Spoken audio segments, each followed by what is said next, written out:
할렐루야, 굿TV 세상을 보는 창, 오색오감을 시청하시는 시청자 여러분, 저는 브릿지 처치 담임 목사 장은혜입니다. 우리 좋으신 하나님께서 제 강의를 시청하시는 모든 분들께 큰 은혜 주시기를 기도합니다.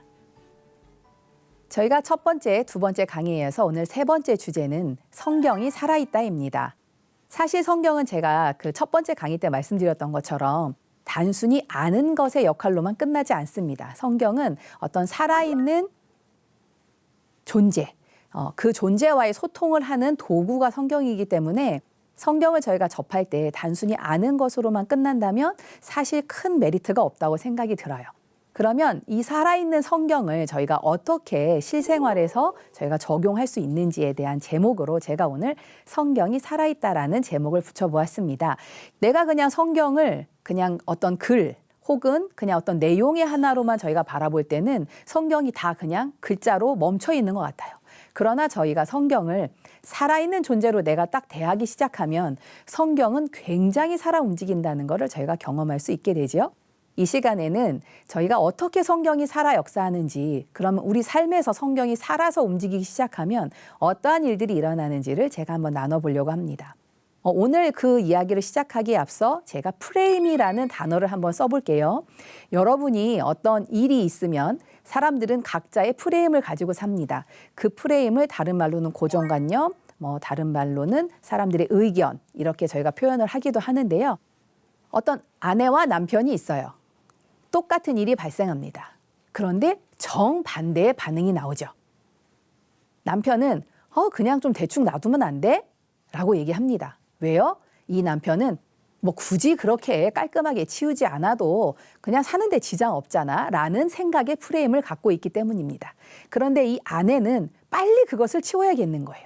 왜냐하면 집이 더러우면 너무 스트레스 상황이 되기 때문입니다. 그래서 딱 외출하고 돌아와서 옷을 소파에 딱 걸쳐놓는 그 한 상황이 남편에게는 아무렇지도 않은 일이지만 아내에게는 굉장히 스트레스 상황이 됩니다. 이거는 제가 아주 단적으로 그냥 서로 다른 생각과 프레임을 갖고 있다는 제가 설명을 드린 건데요. 이런 식으로 우리가 사는 모든 세상은 각자만의 프레임을 가지고 살아갑니다. 너무 다른 프레임을 가지고 살아가죠. 그러다 보니 때로는 이 프레임들끼리 충돌을 하기도 하고요. 충돌을 하면 대체적으로는 그냥 안 보면 됩니다. 어떤 내 생각이 안 맞았을 때 그냥 안 보면 돼요. 그런데 안 볼 수 없는 관계들이 있죠. 성경과 우리가 약간 그런 것 같습니다. 여러분이 이제 제가 강의를 들으시고 성경을 읽어야 되는구나. 내가 이제 좀 성경을 읽어볼까라는 마음이 드셨어요. 그래서 여러분이 성경을 피십니다. 그러면 제일 먼저 여러분이 부딪히는 게 뭐냐면 성경 속의 이야기들과 내가 가지고 있는 생각의 프레임이 부딪힌다는 것을 여러분이 경험하시게 됩니다. 예를 들어서 제가 지난 강의에도 말씀드린 것처럼 내가 너무 억울한 일을 당했어요. 정말 이걸 복수해주고 싶어요. 그런데 성경에선 이런 말이 있습니다. 원수를 사랑해라. 자, 그런 상황이 딱 발생을 하면 저희의 이제 프레임에 충돌이 생기는 겁니다. 그거를 저희가 일반적으로는 갈등이라고 제가 표현을 해요. 내가 가지고 있던 생각과 성경에서 말하고 있는 내용이 다를 때 이게 딱 부딪히는 상황을 갈등이라고 합니다. 그러면 사람들은 이제 그 갈등 상황을 해결을 하고 싶어 하죠. 그 해결 방법은 제가 지난 강의 때 마지막 부분에 얘기했던 것처럼 두 가지 선택의 기로에 서게 됩니다. 딱 갈등이 생겼을 때 이거는 나하고 생각이 안 맞아라고 성경을 덮는 방법이 있습니다. 또 갈등이 생기면 안 맞아, 성경을 덮는 방법이 있습니다. 두 번째 길은 안 맞으면 묻는 겁니다. 하나님, 저는 이렇게 생각을 하는데 세상은 다 이렇게 말하고 있는데요. 성경에선 이렇게 말하는데 이게 뭐가 맞는 겁니까? 어떻게 제가 해야 될까요? 라고 여러분이 이제 성령님께 그 다음 질문을 가는 겁니다. 그러면 첫 번째 단계에서는 여러분이 성경을 읽으시면서 성경이 여러분에게 이제 온 겁니다.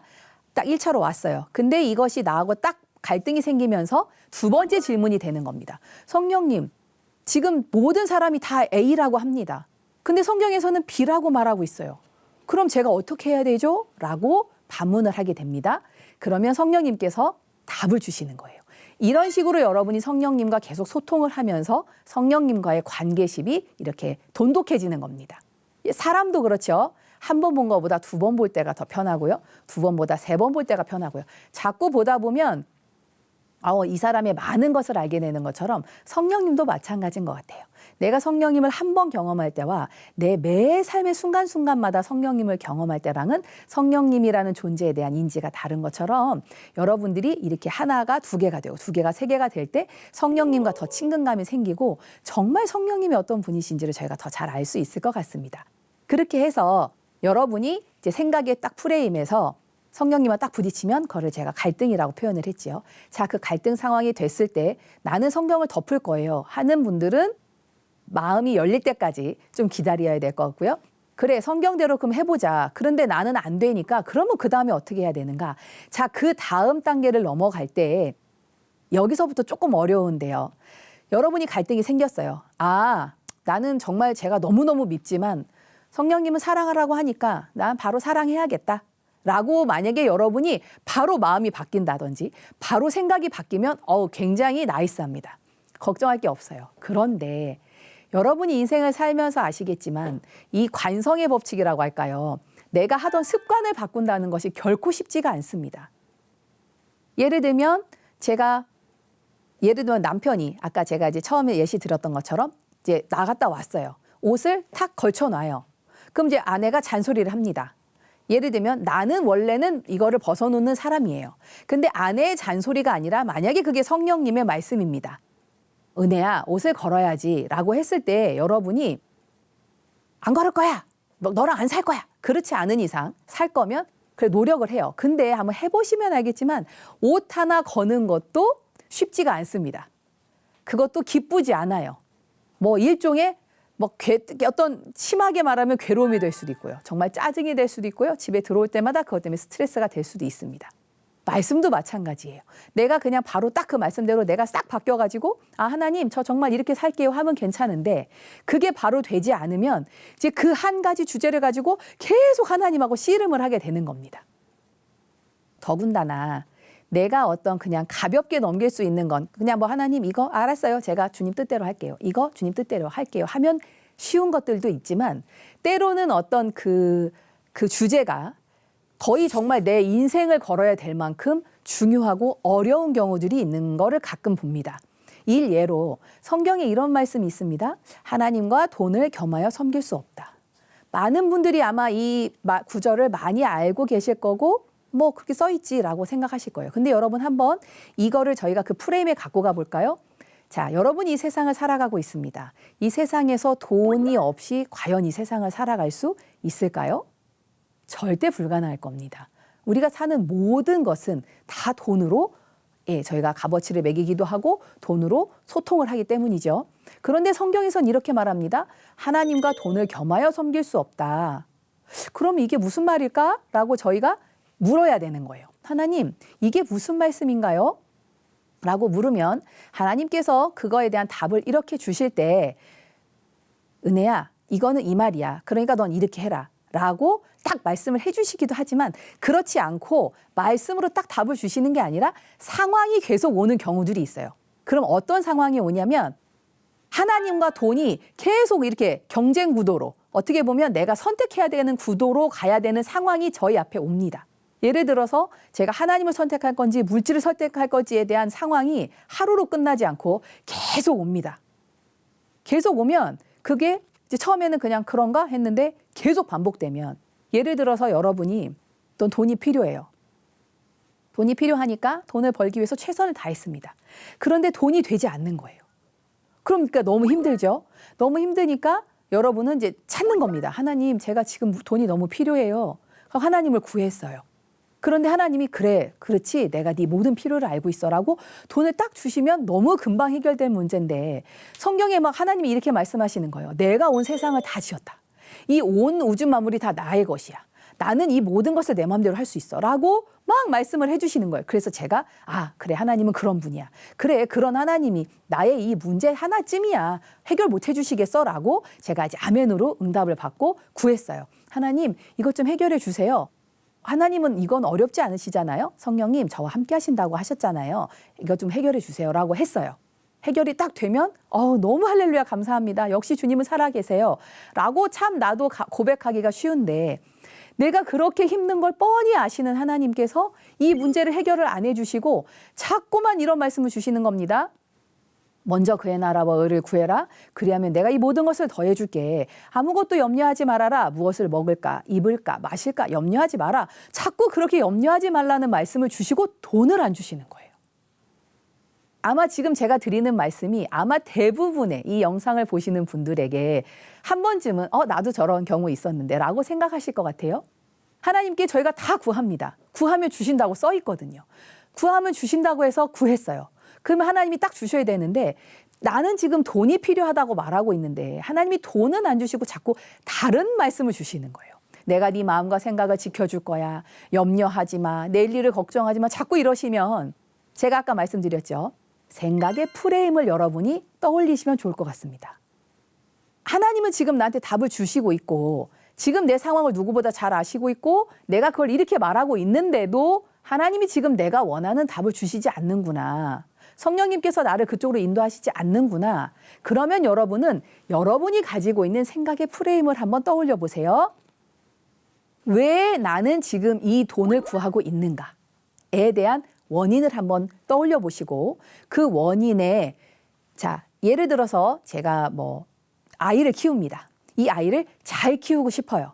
이 아이를 잘 키우려다 보니까 어떤 제 생각의 프레임이 딱 생겼냐면 이 아이를 잘 키우려면 이 아이한테 내가 많은 걸 경험을 하게 해줘야 돼. 이 아이를 내가 좋은 교육을 시켜줘야 돼. 왜냐하면 이 아이가 좋은 교육을 받고 좋은 학교를 가야 좋은 직장을 취직하기가 좋고 또 좋은 직장을 가야 이 아이는 또 좋은 기회를 얻을 수 있고 또 좋은 사람을 만날 수 있을 거야 라는 저희가 이런 생각의 프레임이 있습니다. 그래서 그 프레임대로 이제 가는 거예요. 그러다 보니까 애한테 좋은 교육을 받게 하려니 돈이 필요한 거예요. 왜냐하면 좋은 선생님을 만나려니까 과외비가 좀 비싼 거예요. 돈이 필요한 거예요. 그래서 하나님한테 구했어요. 하나님, 제가 우리 아이들을 정말 믿음의 좋은 아이로 키우고 싶어요. 그러려니까 좋은 교육을 해야 돼서 돈이 필요합니다. 주님, 저한테 돈을 좀 주세요. 돈이 필요해요. 저희 남편이 하는 사업이 잘 되게 해주세요. 제가 하는 일이 잘 되게 해주세요. 이렇게 좀 기도를 했어요. 그럼 하나님이 돈을 딱 주시면 아멘 할렐루야 하면 아무 문제가 없는데 하나님이 돈을 안 주시는 거예요.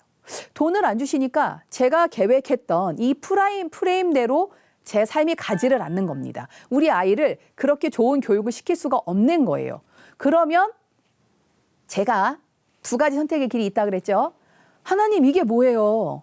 우리 아이가 정말 하나님의 뜻대로 원하는 아이로 잘 키우려면 하나님 이런 교육을 받아야 돼요. 하나님, 아이가 이 정도는 돼야 돼요. 라고 우리가 항변을 하는데 하나님께서 대답은 없으시고 계속 그게 안 되는 상황을 주시는데 그게 안 되는 상황뿐 아니고 내가 원하지 않는 길이 자꾸 열리는 거예요.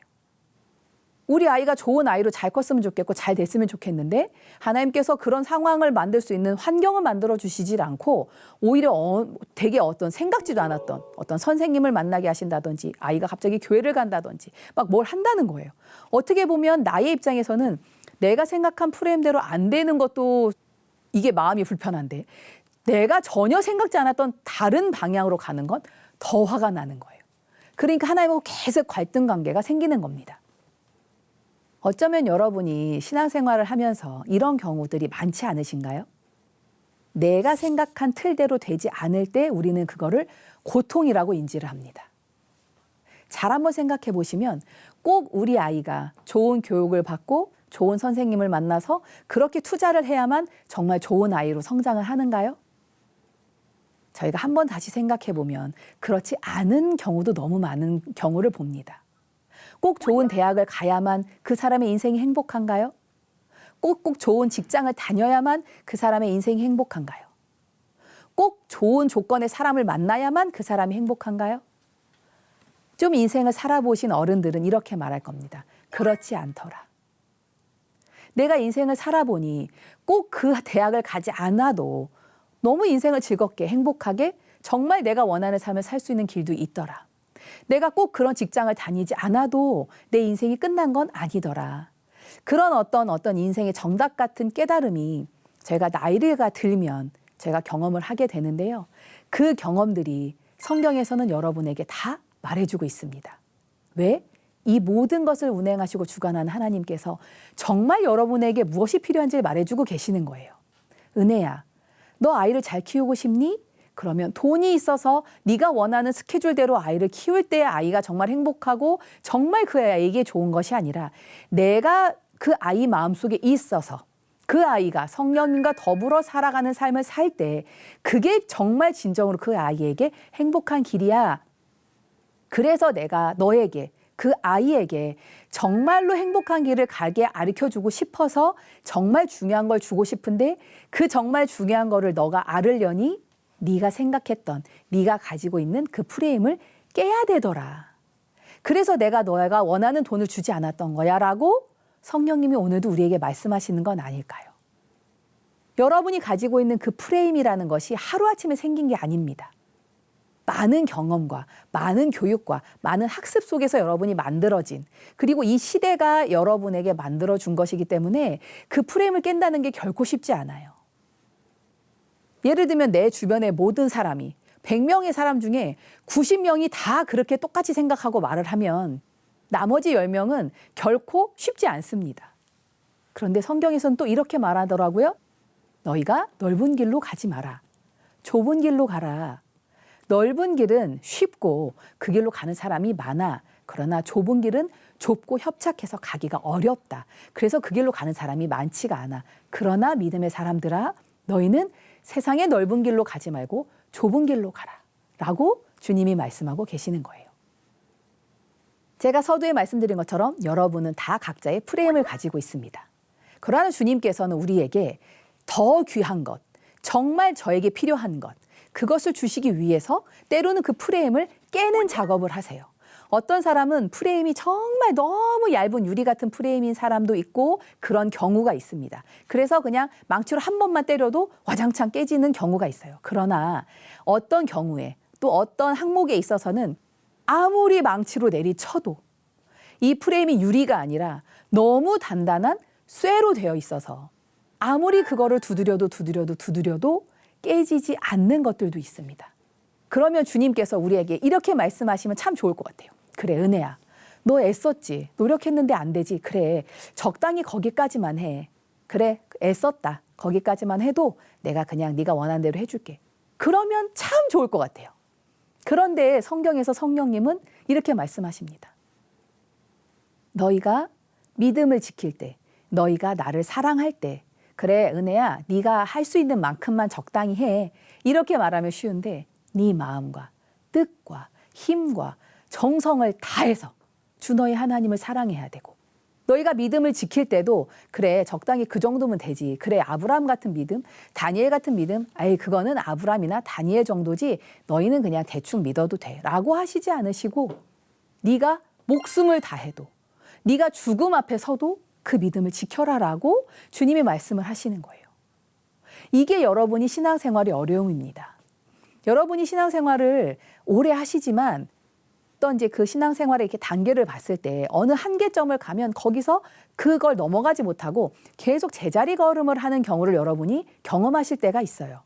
그 이유는 뭐냐면 내가 가지고 있는 생각의 프레임을 하나님이 계속 말씀으로 깨주실 때 좀 쉽게 깨지는 것들은 넘어갑니다. 그런데 정말 내가 내려놓기 어려운 것.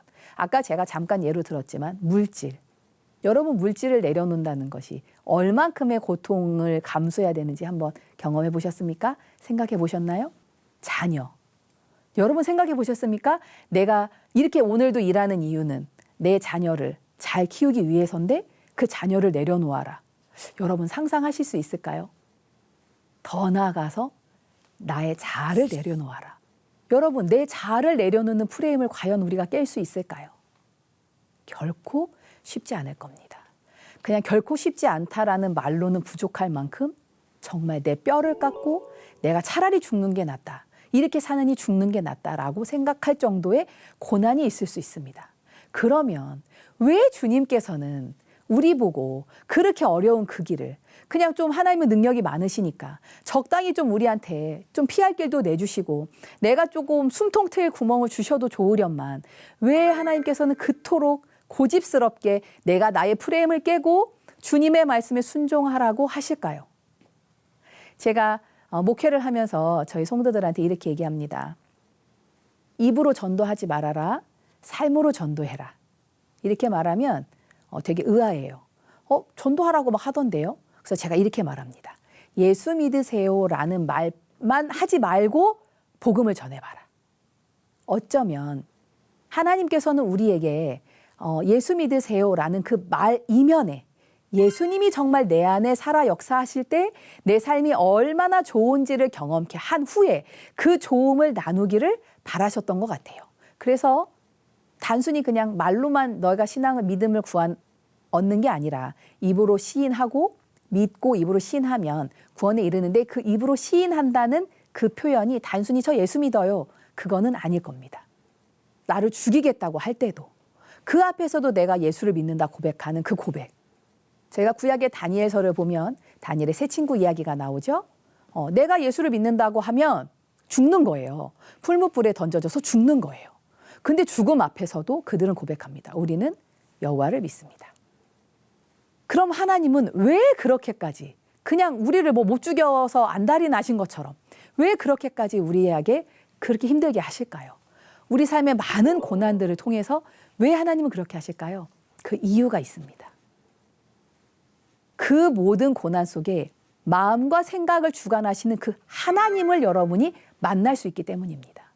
그 하나님은 온전하신 분이고 완전하신 분이에요. 내가 주님과 이렇게 어떤 줄다리기 하듯이 아니 적당히 이 정도 해주세요. 제가 이만큼 할게요. 라고 저희가 그렇게 딜할 수 있는 분이 아닙니다. 이 세상은 하나님께서 모든 것을 주관하시지만 이 세상에는 하나님만 계신 게 아니에요. 이 세상은 끊임없이 우리를 방해하는 어둠의 세력이 있습니다. 이 어둠의 세력은 어떻게든 우리로 하여금 주님과 멀어지게 하고 우리가 불행한 삶을 살게 해요. 그러나 주님께서는 우리를 온전히 행복한 삶을 주시고 싶습니다. 주님께서는 아시는 거예요. 네가 온전히 행복하려면, 네가 정말 온전히 이 세상을 천국처럼 살려면 네가 온전히 나를 알아야 돼. 근데 네가 온전히 나를 알려면 네가 가지고 있는 네 생각의 프레임을 깨야 해. 주님께서 어떤 여러분에게 고난 속에 여러분이 원하는 답을 주시지 않을 때는 여러분 한번 이렇게 생각해 보시면 어떨까요? 주님이 나에게 정말 좋은 것을 주고 싶은데 정말 그 좋은 것을 주고 싶은데 이 좋은 것을 받으려면 지금 내가 가지고 있는 그 작은 프레임 안에는 그 주님의 은혜와 사랑과 그 답을 담을 수가 없어서 주님께서 이 프레임을 깨시는 거예요. 그런데 우리의 얄팍한 자존심이 때로는 우리의 고집이 하나님 저 이거 깨지면 죽을 것 같아요 라고 그거가 깨지는 게 너무 두려워서 주님을 온전히 만나지 못하는 경우가 있습니다. 때로는 내가 옳다라는 그렇게 막 주님과 씨름을 하다 보면 결국은 우리는 이런 거를 경험하게 돼요. 아, 내가 주님보다 앞서 있구나. 내 자아가 주님보다 앞서 있구나. 여러분이 가지고 있는 그 프레임들을 한번 잘 생각해 보시면 너무 많은 종류마다 너무 다른 때로는 모든 상황 속에서 그러나 그것들을 잘 한번 끝까지 생각해 보시면 대부분 내가 중심된 프레임일 겁니다. 내 인생의 주인이 나고 내 인생은 내가 원하는 대로 하고 싶고 내가 원하는 대로 되어야 되고 그것이 가장 최선의 길이다라고 생각하는 우리의 생각일 겁니다. 그러나 나를 만드신 주님께서는 네가 원하는 대로가 아니라 주님께서 원하는 대로 내 인생이 갈 때 그것이 가장 나에게 행복한 길이고 내가 행복한 삶이고 그것이 정말 주님께서 원하시는 삶인 줄 믿습니다. 나는 어떤 생각의 프레임을 갖고 있는가? 내 프레임을 과연 나는 얼마큼 깨어가고 있는가? 하나님께서는 나에게 얼마만큼의 프레임을 깨라고 말씀하시는가? 과연 나는 이 프레임을 깨본 적이 있던가? 내가 말씀과 내 생각이 내 어떤 부딪힘이 갈등이 있을 때 내가 이것이 고난의 상황 속에까지 갔을 때 이 고난을 주시는 그 하나님의 어떤 그 깊은 뜻을 내가 한번 생각해 본 적은 있던가? 때로는 이 고난을 내가 감당할 수 없을 만큼 너무 힘들 때 온전히 내가 주님께 나아가는 것은 아니었던가? 고난의 깊이가 크면 클수록 어쩌면 그분이 여러분과 함께하는 그 사랑의 은혜를 더 많이 경험하는 경우들을 많이 봅니다. 그래서 저희가 이런 표현을 쓰죠. 고난이 유익이다. 오늘 강의를 통해서 여러분이 지난 첫 번째, 두 번째 강의를 통해서 성경을 읽어야 되고 그 성경 중에 한 구절 말씀이라도 여러분이 붙잡으셔서 그것이 내 삶에 적용될 때 이런 현상들이 나타나더라. 그러면 이상한 게 아니라 당연한 거구나. 내 생각의 프레임을 깨야 되는구나. 이제는 나를 죽이고 정말 말씀의 프레임을 다시 세워야 되는구나. 이것을 성경은 이렇게 말합니다. 모래 위에 지은 집은 풍랑이 일면 쓰러진다. 그러나 반석 위에 세운 집은 쓰러지지 않는다. 네가 모래 위에 집을 세웠는지 반석 위에 집을 세웠는지는 풍랑이 일어보면 아는 겁니다. 여러분 삶에 지금 고난 중에 계십니까? 어려움 중에 계십니까? 여러분의 지지대가 반석인지 모래인지 여러분이 한번 돌아보시는 시간이 되셨으면 좋겠고요. 여러분이 믿는 그 하나님,